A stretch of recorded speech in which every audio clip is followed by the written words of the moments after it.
खोला बिजनी दख'र एबसुआ टप 10 मासि आवग्रिनो हानाय फरायसाफोरखौ दिनै बरायनायजों लोगोसे मान बावदों। बाक्सा जिल्लानि दक्षिण बिजनी आदर्श विद्यापीठ गोजौसिन फरायसालियाव खोला बिजनी दख'र एबसुआ मोनसे मेहेरगोनां हाबाफारिनि गेजेरजों देग्लायनि मेट्रिक आरो हायार सेकेन्डारि आनजादाव सेथि थाखोआव उथ्रिसारनाय टप 10 नि फरायसाफोरखौ बरायनायजों लोगोसे मान बावदों। हाबाफारि बायदियै बड'फानि मुसुखायाव आलारि बाथिखौ फोजोङो बिजनी दख'र एबसुनि बोसोनगिरि क्रिटल रामसियारिया दख'रानि आफादगिरि जनक सरगारिनि सामलायनायाव फरायसाफोरखौ बरायनाय हाबाफारिखौ बेखेवनानै होयो बाक्सा जिल्ला एबसुनि सोलोंथाइ नेतानि नीतू कुमार ब्रह्मआ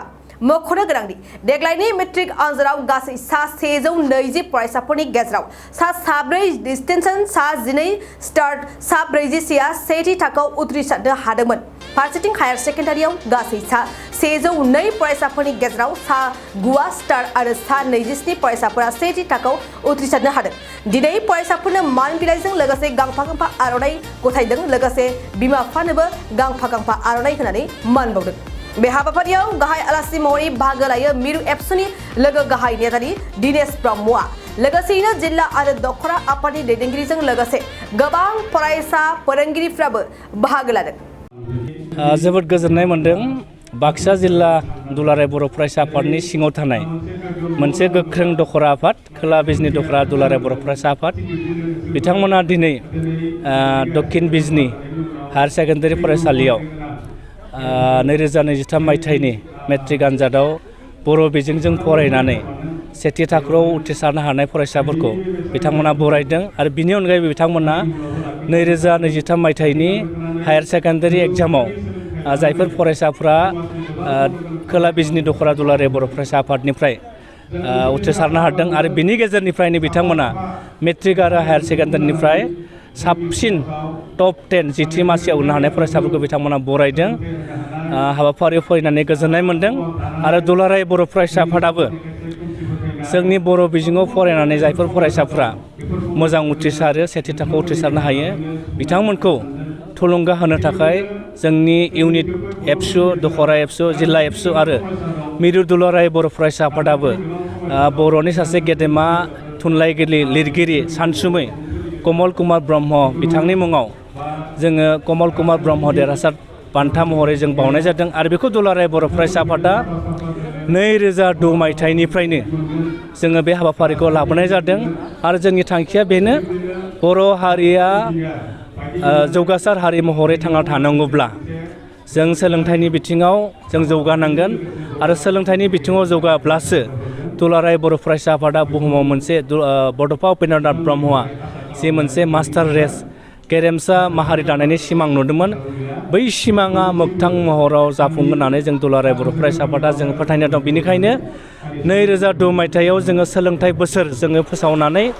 आरो 2007 मायथाइयाव सोलोंथाइल' लाब्ला जाया जोंनि बर' फरायसाफ्रा गुन गोनां सोलोंथाइ क्वालिटि इडुकेसनखौ जों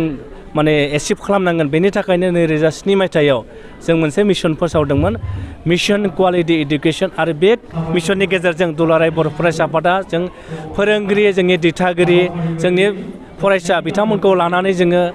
मेल मिटिं खालामो जों फरायसाफोरखौ लानानै जों मटिभेसन प्रग्राम केरियार काउन्सिलिं जों थाद'नाय गैयालासे दिनै 2023 मायथाइसिम जों बेखौ दुलाराय बर' फरायसा आफादा खामानि मावदों। सम सम जोङो सम आरो थासारिखौ लानानै जोंनि मिशनफोरखौ जों सोलायबोदों आरो बे थांखियैनो एखे थांखियैनो दुलाराय बर' फरायसा आफादा 2021 मायथाइयाव जों मोनसे सोलोंथाइनि बिथिंखौ जौगाहोनो थाखाय जों मोनसे गोदान मावथांखि लादों आरो बे गोदान मावथांखियानो जाहैबाय आदब आरो गुन गोनां सोलोंथाइनि मावथांखि mission skill and quality education आरो बे मिशननि गेजेरजों बे मावथांखिनि गेजेरजों दुलाराय बर' फरायसा आफादा 5 बोसोरजों सोलोंथाइनि बिथिङाव जों खामानि मावगोन आरो बेवहाय जों नुदों बांसिन जोंनि बर' बिजोंनि फरायसालिफोरा गुदिनिफ्राय लानानै आप टु हाइ स्कुलसिम बांसिनानो जोंनिया मा सरकारि जायाखै आरो सरकारि स्कुल दङब्लाबो बांसिनाव जों मा थोजासे फोरोंगिरिफोर गैया। जाय गुदि फरायसालियाव थोजासे फोरोंगिरि गैया सासेल' फोरोंगिरि दङ बेखौ जों दुलाराय बर' फरायसा आफादा बे 5 बोसोरनि गेजेराव जोङो आंनि बिमा राव आंनि सोलोंथाइ माइ मादार टां माइ इडुकेसन मोनसे जोङो आरोबाव थांखि लानानै जाय फोरोंगिरि फरायसालिफोराव गुदि फरायसालिफोराव सरकारि गुदि फरायसालिफोराव सासेल' फोरोंगिरि दङ जोङो अल आसामाव 1000 जोङो बेसेन नाङै फोरोंथाइ होनो थाखाय जों फोरोंगिरि थिसनदों दासिम 300नि बांसिन जों फोरोंगिरिखौ थिसनबाय जोंनि थांखिया बेनो जे बर' हारिनि गेजेराव सोलोंथाइखौ जों जुदि जौगाहोनांब्ला गुदिया थिग जाग्रोनांगोन जों गुदिया थिग जाब्लासो एमइआ थिग जागोन एमइआ थिग जायोब्लासो हाया थिग जागोन आरो हाया थिग जायोब्लासो कलेज इउनिभारसिटि लेभेला थिग जागोन बेखायनो जोङो जोंनि बर' बिजोंनि फरायसाफोरखौ जोङो गुन गोनां आरो आदब गोनां सोलोंथाइ होनो थाखाय दुलाराय बर' फरायसा आफादा मान बावनाय बिथांमोनखौ बरायनाय हाबाफारिखौ जों थुलुंगानि महरै जों मावबाय थादों आरो बेखौ मावलांबाय थागोन माखासे बर' लाइमोनफोरा जौनि बायदिसिना निसा फेग्रा मुवाजों गोदोना थानायखौ जों बांसिन नुनो मोननाय जायो बे समाव मा फोरमायगोन दुखुनि बाथ्रा जोङो बुंनांगोन आथिखालाव बर' बिजोंजों फरायनाय उथ्रिसारनाय हारा बांबोगासिनो दङ आरो बेजों लोगोसे समान समान जों नुदों जोंनि बर' लाइमोन सेंग्रा सिख्लाफ्रा आथिखालाव फेग्रा मुवा जानाय उन्दै बैसोआव हाबा जानाय ड्राग्स लानाय जुवा गेलेनाय बेफोरबायदि खामानियावबो बिथांमोना समान समान नांथाबनानै दङ आरो बेनि थाखायनो जों दुलाराय बर' फरायसा आफादा जोंनि इउनिट एबसु आन्चलिक एबसु जोंनि डिस्ट्रिक्ट एबसुफ्रा सान हर जों गामियाव थांनानै दिथागिरिफोरखौ लादों फरायसाफोरखौ लादों जोंनि समाजनि सानसुमैफोरखौ लादों फोरोंगिरिफोरखौ लादों जोङो ससियेल एवारनेस समाजारि जांख्रिखांनाय समाजारि फोसाबनाय खामानिखौ जों लाबाय थादों जों बेनि थाखायनो दिनै आं बे हाबाफारिनि गेजेरजों जोंनि जायफोर सानसुमै दं जायफोर दिथागिरि दं बिथांमोनखौ खावलायदों जोंनि बर' हारिखौ फोसाबनांगौब्ला दुलाराय बर' फरायसा आफादा जि मावथांखि लादों बे मावथांखियाव नोंथांमोना मदद होनांगोन आरो नोंथांमोना मदद होआब्ला जोंनि बर' लाइमोनफोरा जाबायदि खोमसि लामाजों बिथांमोना आगान सुरदों बे खोमसि लामाजों आगान सुरनायखौ होबथानो हागोनब्ला नोंथांमोननि मदद आरो हेफाजाबखौ जोंनो नांगोन आं बेखायनो जोंनि सानसुमै जोंनि दिथागिरि जोंनि रायजो राजा नोंथांमोनखौ दुलाराय बर' फरायसा आफादा जोंनि लाइमोनफोरा जि गाज्रि लामाजों थांदों बिथांमोनखौ जोङो होबथानानै जोंनि लाइमोनफोरखौ बर' हारिखौ इयुनाव साफा राफोद नोगोरारि महरै बर' हारिखौ दैदेनलांनायाव बिथांमोनखौ जों बासायनांगोन बेनि थाखायनो जों रायजो राजाफोरखौ दुलाराय बर' फरायसा आफादनि थांखि मावथांखियाव हेफाजाब होनानै खामानि मावनो थाखाय नोंथांमोनखौ आङो दिनैनि हाबाफारिनि गेजेरजों नोंथांमोनखौ आं खावलायहरबाय गिबियावनो बड'लेण्ड बुब्लि नायगिरि साफ्रोमनिसिमबो आङो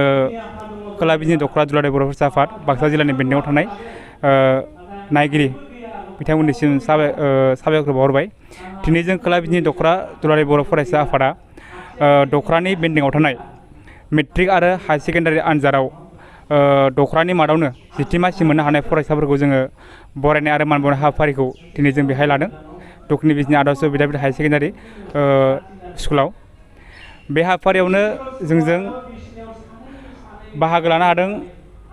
दिनैनि हाबाफारिखौ बेखेवना होदों बाक्सा जिल्ला दुलाराय बर' फरायसा आफादनि सोलोंथाइ नेहाथारि नित्य कुमार बसुमतारी मानगोनां बिथाङा आरो बे हाबाफारियावनो जोंजों गाहाय आलासि महरै बाहागो लानो हादों मिरु दुलाराय बर' फरायसा आफादनि लोगो गाहाय नेहाथारि दिनेश ब्रह्म मानगोनां सार आरो बे हाबाफारियावनो जोंजों बड'फानि मुसुखायाव आलारि बाथि फोजोंजेननाय जोंनिनो दख'रा आफादनि बोसोनगिरि किट' रामसियारि मानगोनां सारा बाहागो लादों लोगोसेनो बाहागो लाबावनो हाबावदों मिरु दुलाराय बर' फरायसा आफादनिनो सुबुं फोनांजाब नेहाथारि सोमदोन ब्रह्म मानगोनां सार बिथाङा आरो बे हाबाफारियावनो बाहागो लाबावनो हादों बाक्सा जिल्ला दुलाराय बर' फरायसा आफादनिफ्राय हारिमु नेहाथारि कमल सरगियारि बिथां आरो बाथ्रा दान्थि नेहाथारि बिटेन बसुमतारी मानगोनां बिथाङा दिनै जोङो दख'रा आफादनि मादाव जोंनि मेट्रिक आरो हायार सेकेन्डारि आनजादाव गासै 33 जन फरायसाखौ जोङो दिनै बरायदों आरो जोंनि दख'रा आफादनि देग्लाय 2023 मायथाइनि रिपर्ट बायदियै जोंहा मेट्रिकआव गासै सा